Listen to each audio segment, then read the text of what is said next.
New orders. I'm going to command a battleship, the California. Command a battleship? Not bad, huh? Oh, my God, that's smashing. How happy your wife will be. It's Sunday morning on CBS, and here again is Lee Cowan. That's Robert Mitchum and Victoria Tennant in the hit 1983 TV miniseries, The Winds of War, based on the novel by Herman Wouk. The enduring appeal of Wouk's many novels speaks volumes. And though he's well past the century mark, he's still writing and also talking with our Tracy Smith. Captain, we've steamed over our own tow line. Who said we steamed over the tow line? Who said that? In his Oscar-nominated role in The Caine Mutiny, Humphrey Bogart made us believe he was crazy. Who gave those orders? His Captain Queeg is the skipper of a World War II minesweeper and a study in paranoia. I know exactly what he'll tell you. Lies. He was no different from any other officer in the wardroom. They were all disloyal. I tried to run the ship properly with a book, but they fought me at every turn. Of course, it's only a movie, but you may not know that it's drawn from real life. The man who wrote The Caine Mutiny, Herman Wouk, was once a naval officer himself, and he served aboard a minesweeper. Not the Caine, but the Zane. Now, at a rather reclusive 102 years old, he agreed to discuss it.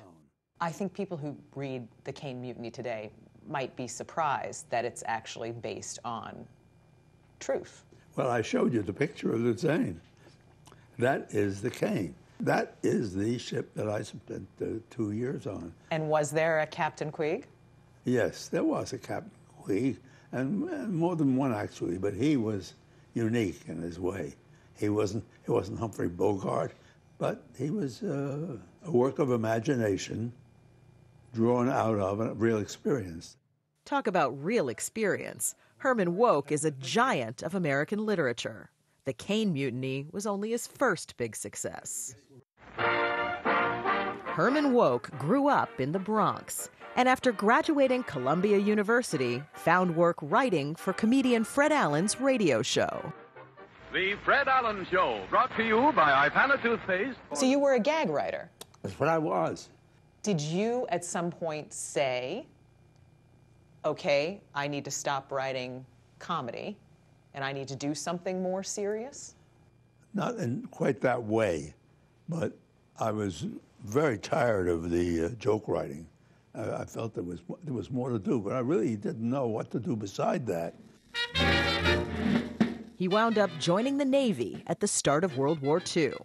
For Wouk, it was a game changer. I found my feet as a writer in the Navy.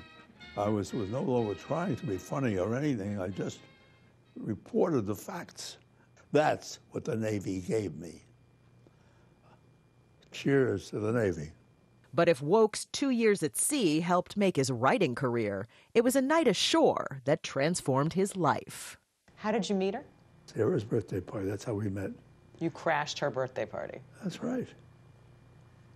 Herman and Sarah were married in 1945, and in time, she became his literary agent. What role did Sarah play in your writing?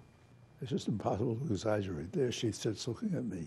It says, don't mention me, she says, it's not important. But she was important. Oh, she was the key. In 1951, with her encouragement, he published The Caine Mutiny. To let the folks at home and our friends here in the theater know exactly what your line is. It won him a Pulitzer Prize and helped make him a celebrity. Herman Wouk. Herman Wouk is right. But for all of its success, Wouk says The Caine Mutiny was only a start. Was there a moment when you knew, wow, this is big? No, without sounding conceited, I never thought of it as my big, big book. I knew that there was much more to do. I really did. In Wouk's mind, the World War II books and movies up to that time were missing something, so he started what he called the main task. What was the main task? Main task was to, so far as I could, fix down in literature what happened in World War II and the Holocaust. That was my main task.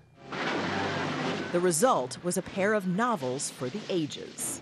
The first, published in 1971, was set on the eve of World War II. Did it meet your expectations? Yes.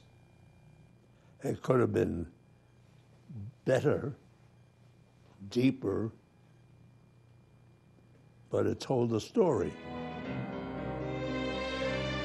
The book was a big bestseller, and you may recall, it became a very big TV miniseries. Be careful, baby! Come back to me! Roger.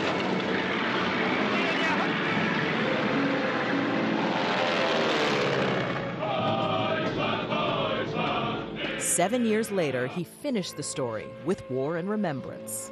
The made-for-TV movie that followed broke new ground for primetime TV. The death camp scenes were actually filmed at Auschwitz, with no horrific details spared.